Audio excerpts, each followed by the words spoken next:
What's up, guys? Wanted to see if I could get a video of this cock flying. He's a 2012. I bred him. He was one of my first years breeding with these birds, I think. But he's a pretty good flyer. And we got some decent wind today.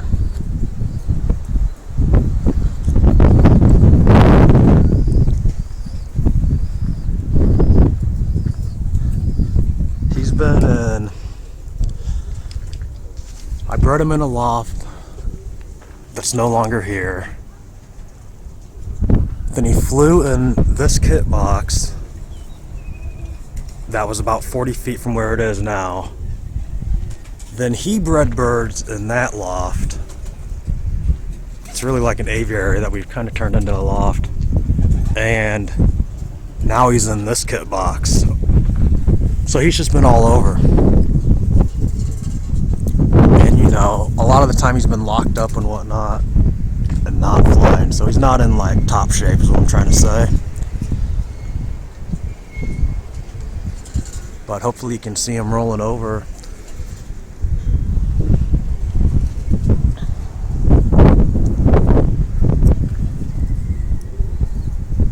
I got a lot of work to go with these birds.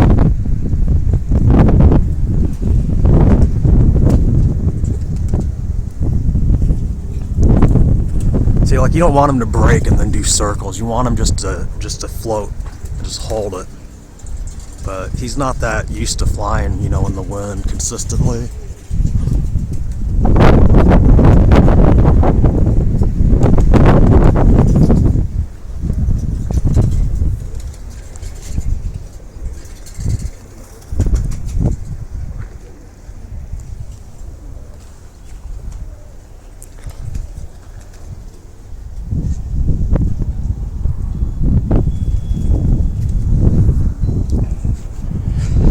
Throw out this young bird I got.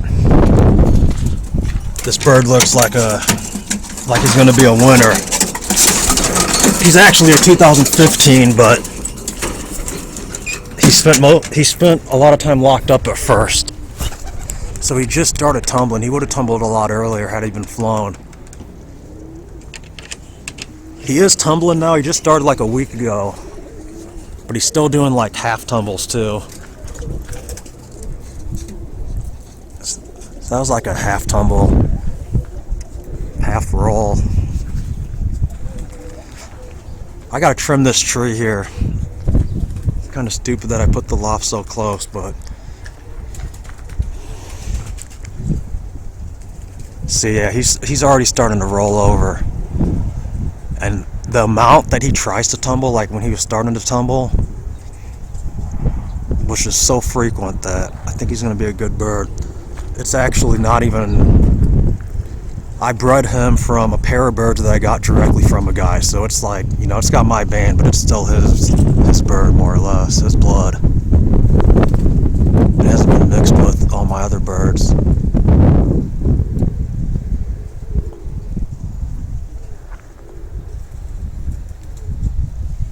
They're probably right now, I'd guess, 100 feet high.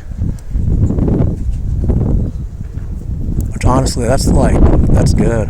I know if Tittler people, that's, you know, that's nothing, but it's not what these birds are about. They're not about time flying. They're not about flying high. It's not about how far they fly.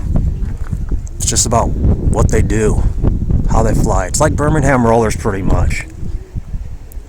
Rollers, they want a half hour out of them. They want them to fly right above the loft.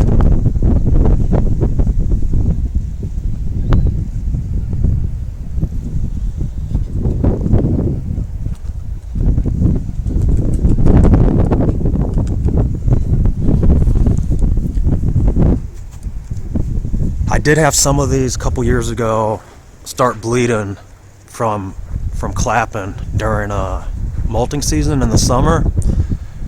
It actually works out pretty good here because I don't have to fly them during the summer, because when it's over 100, like, you know, I'll let them out to bathe and stuff, but you don't even push them up then because it's just pointless. This is the time of year we love. This winter out here is great. This is when you can get 10 plus hours with tipplers out here. Can't do it during the summer. I had some guys laugh at me years ago for having tipplers out here. They're like, you should get rollers, because there's a bunch of roller people out here that compete. And he's like, no one competes out here with tipplers. Like, you don't have to compete with them, you just fly them. From what I understand, they do compete with these in Iraq, and from what I've read about most tumblers that are in America, that are flown, that are from elsewhere, which is pretty much all of them, that they're all competed with. From what I understand with these, they count how many times it rolls to the left and to the right, and that they want them to alternate a left roll and then a right roll.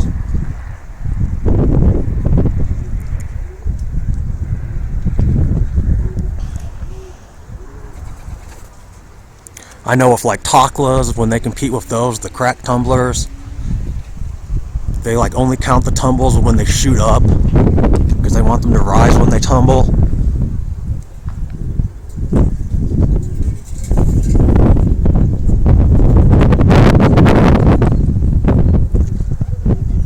But you guys that have been watching us know that we don't compete or nothing. Yeah, man, birds starting to look good. I wish they'd stop circling around and just sit and play in that wind.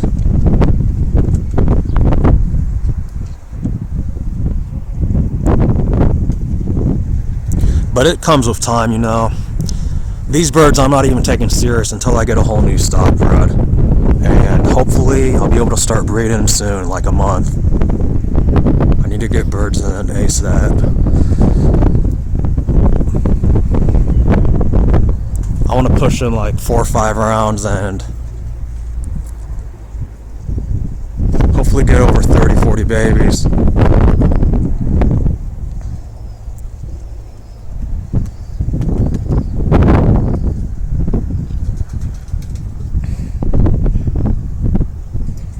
But I'm not breeding them in that same loft I bred last year. It doesn't get enough sun.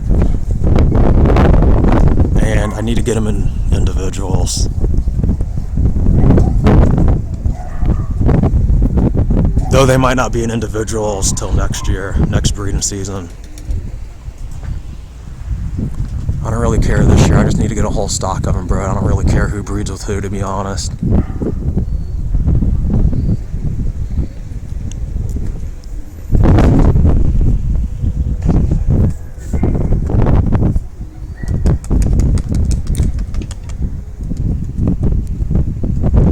I probably started flying these like really like a month or two ago, consistently.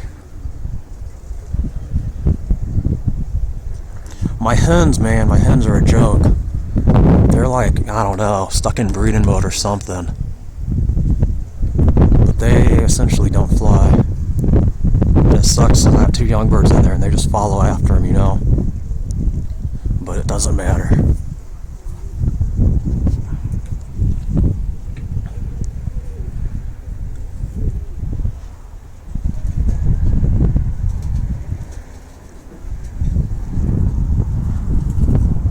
Looks like they're ready to come down.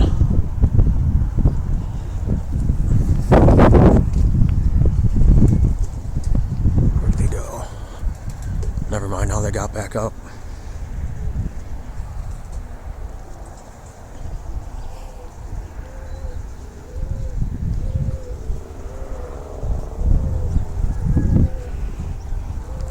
There's about 10-15 pigeons that live over there.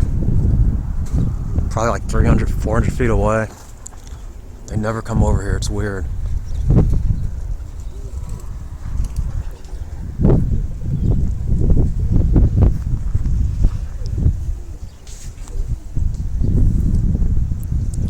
There's not many wild pigeons around here, ferals. There are some around, but they're all in like select spots. Like this one lady's house had a bunch. A couple houses had some. That's pretty much how it goes. You don't just see them around or nothing, you know. More doves. We got like 4 or 5 kinds of doves.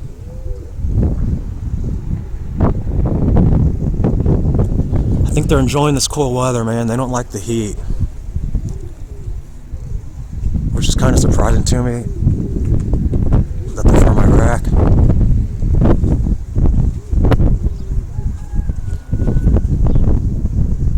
And I know Basra's a little hotter than here in Phoenix. I checked the weather on it. I think they get like 5 degrees hotter than us, and they stay hotter longer. I get frost here, but we also get like 115.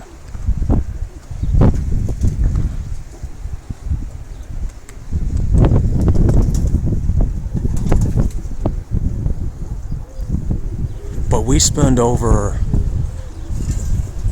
30 days in a row, like I think every year, over 100 degrees.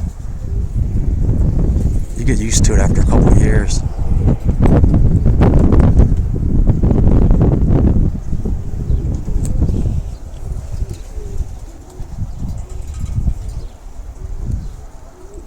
Alright, this video's long enough. We made it to the end. Man, it's about 6-7 minutes after I ended the video. They had just landed, and I was just about to walk inside, and then I watched something fly in. I don't know what it was. I think it was like a sharpshin. It looked like a Cooper, but it was small. I've been seeing these. I had one come a couple weeks ago.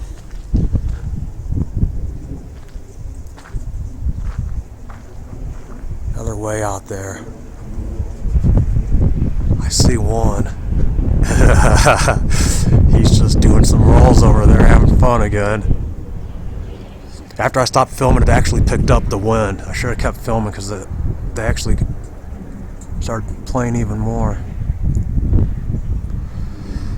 You know, tipplers are nice. Like, it was so hard to get rid of them. It literally, like, I contemplated it for like 3, maybe 4 years. It was just ridiculous. I remember once I had some guy over and I was pointing up in the sky. I was like, you see those? He's like, those are your birds? It's like, yep. They were so high, man. You couldn't believe it.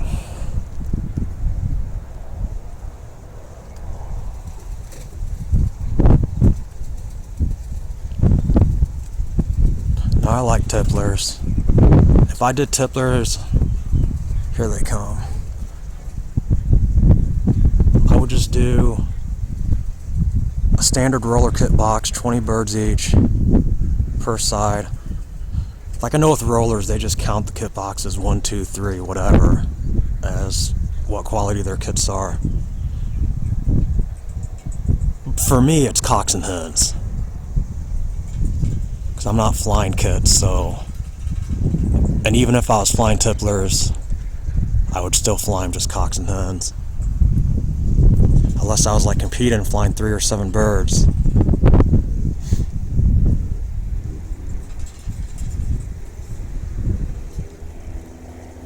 What was I talking about? I don't know.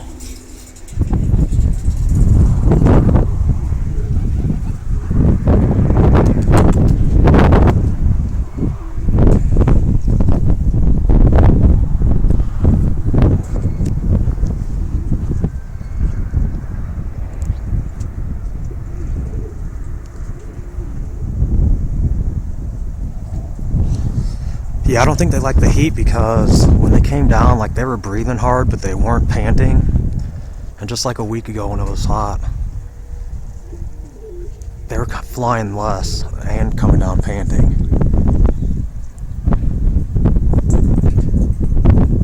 They might need some respiratory. I'm going to treat them too before I breed them.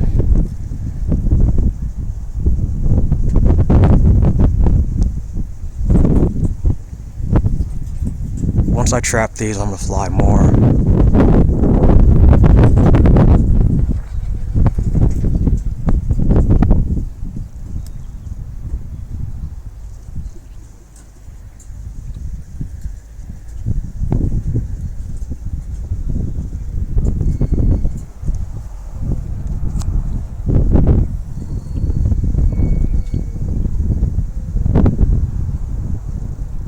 I don't like flying cocks and hens together because they just want to breed, you know? Doesn't Doesn't matter how small you make the perch. I don't like hens at all, to be honest, because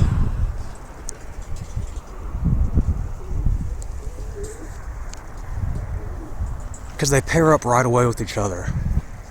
Like 1 month they're pairing up. I've never had cocks pair up, and I've had cocks in a kit box for 2 years together without breeding, without taking them out to breed. 2 years, so we skipped a year breeding, and they never paired up. And the hens, it's like 1 month, 2 months, they're pairing up, laying eggs, and then they don't fly.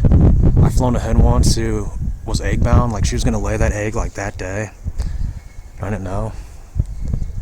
And when I tossed her up, because with these birds you want to throw them up to fly them, you don't want to just release them, you want to throw them up into the air, rocket them up, and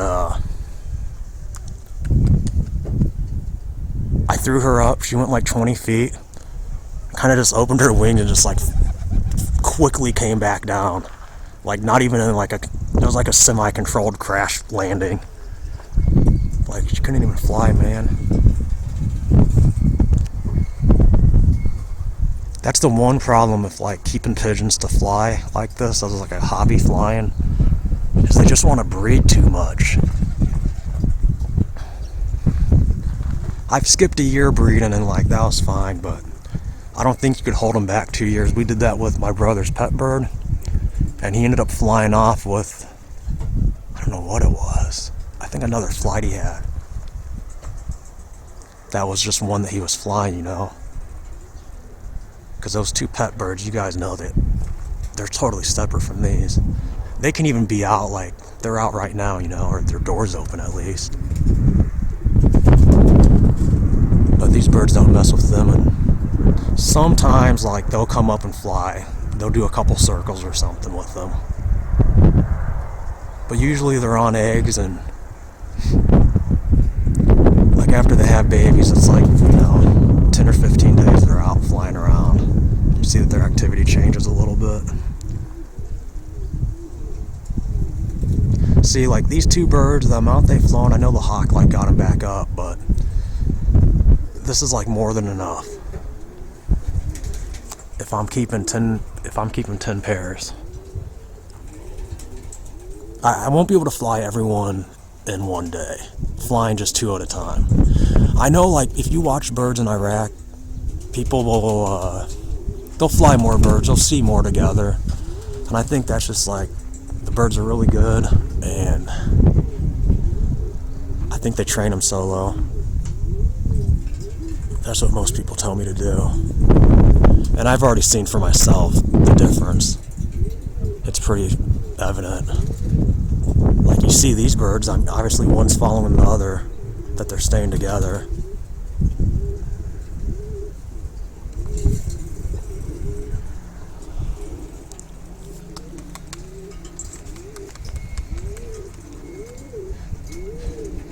And it's funny because most people with these birds, they got too many, you know?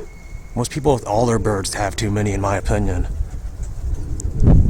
That's why I love kit boxes. You're limited to birds, they're in one small compartment, they're easy to get at. It obviously only works for flying birds. If you're just going to keep them locked up in there throughout the year, get a loft.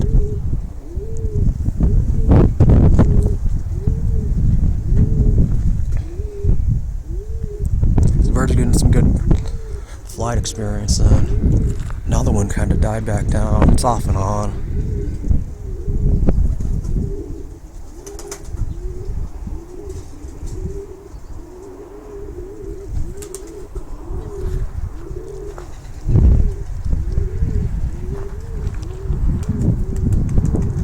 Personally, I recommend to anyone getting into pigeons to build a kit box.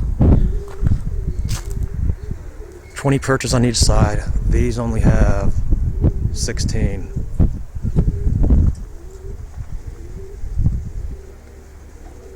And keep your cocks in separate, fly your birds, breed them in another loft. I don't breed my flyers. Ain't nothing but trouble doing that. If you got a whole bunch of birds and you don't care about losing some, go for it. But it's gonna happen. I can't risk it. I was able to get all the birds that I got to breed these, and then some of them, because I got like 4 or 5 birds that aren't with my band. Probably, I guess, half of them. But I got into these very cheap from like trading other birds and stuff like that.